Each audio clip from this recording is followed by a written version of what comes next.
This is our WRC Honor Roll, a tribute to the representative business concerns of the nation's capital who have contributed so greatly to the growth and development of the metropolitan area.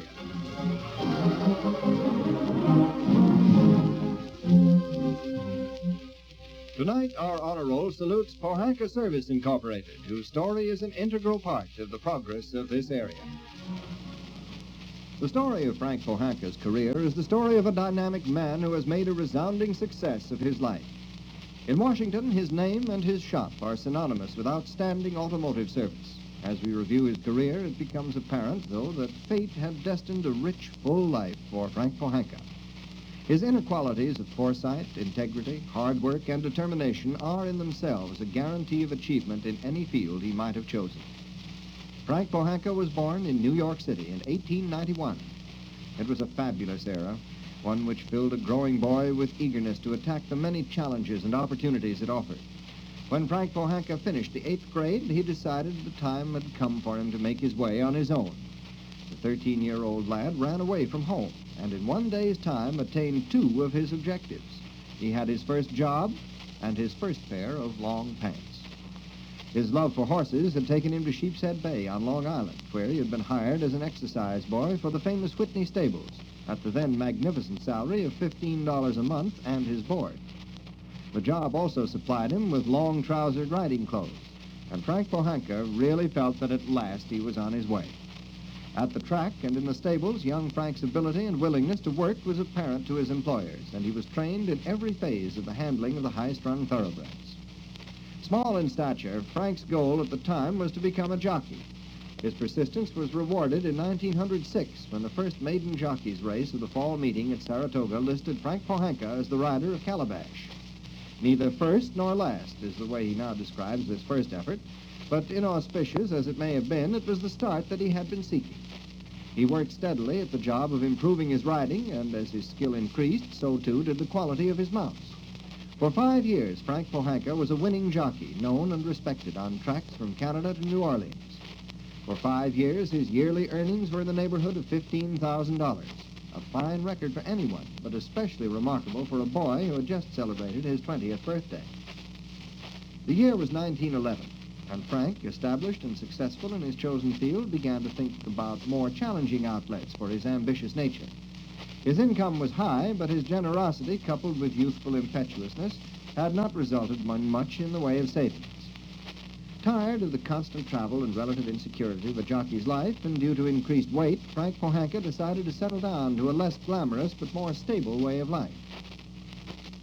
In 1911, automobiles were in the infancy of development, but with the foresight which has been typical of him, Frank Pohanka felt the urge to carve his career in this field. Severing completely his racing connections, Frank enrolled in an automotive mechanics school in New York.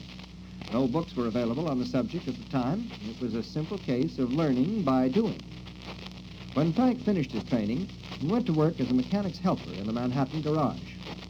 For working a 9-hour day, 6 days a week, he was paid $5 a week. This alone would have seemed to have been a discouraging come-down for the young man who, as a jockey, had been in the higher income brackets.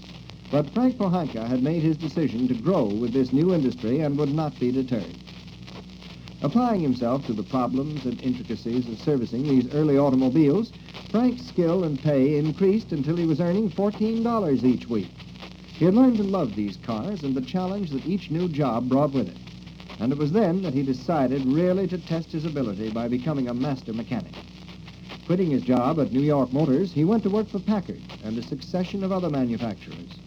Without care for the salary involved, Frank Pohanka worked at each job long enough to gain a complete knowledge of the specific problems of one type car, and then moved on to another make. By 1914, he was a true master mechanic, and there was not a car made whose failings and service problems he did not know intimately. His dedication to the development of this skill was rewarded then when he was approached and hired as a troubleshooter for Chevrolet. Based in New York, he was on call to travel about the East Coast, relieving local service problems with his expert knowledge. Busy as he was, Frank had found time to meet and fall in love with Charlotte Ruff, a native New Yorker like himself. Knowing that traveling was not conducive to the secure and stable life he sought, Frank eagerly seized the opportunity to settle in Washington as service manager of the newly opened Chevrolet factory branch. Now, with the right job and the right girl, Frank Pohanka married in October of 1916 and brought his bride to live in the nation's capital. Married and established in a good job, Frank was happy, but his ambition made him yearn for a shop of his own. To aid him in this dream and to supplement their savings, his wife Charlotte went to work in the naturalization section of the Department of Labor. Their work and dreams were realized on June 2nd of 1919, when, after leasing a garage on M Street, Frank opened the Pohanka Service Company. Working side by side with his 5 employees, Frank began building his enviable reputation for outstanding workmanship. Frank's faith in his ability as a mechanic was justified, for the little business was growing steadily. There were no sudden or spectacular moves to this success, merely an ever-increasing list of satisfied customers. Customers who were well pleased with the quality work done for them at Pohanka Service Company. To maintain the high standards he had set for his business, Frank worked long and hard and imparted to his employees his pride in a job well done. Space for the expanding shop became a problem, and in November of 1923, Pohanka Service moved to its present location at 1126 20th Street. Coincidental with the move, Frank took on the Oldsmobile dealership, which he still retains. Almost 30 years have passed since this move was made. 30 years which have seen Pohanka Service develop into one of the outstanding automotive centers of Washington. Since service was his business, Frank Pohanka has approached every job, large or small, as an individual test of his ability. It is this personal insistence on the highest possible standards that has been the keystone of his success. Expansion naturally multiplied the problems of operation, though, and Frank was more than happy when his sons, Frank Jr. and Jack, entered the business after obtaining their college degrees. Frank Pohanka is proud of the business which bears his name, proud, too, of the customers whose patronage has made his shop so physically successful. Throughout his life, Frank Pohanka has dealt fairly with all men, and the enviable service records of his employees are a tribute to the success he has met. Men like Wainwright Bowman, shop foreman, who has been with him since 1920, and Horace King, service manager, with 25 years to his credit, have each made their contributions to the outstanding reputation of Pohanka Service, Incorporated.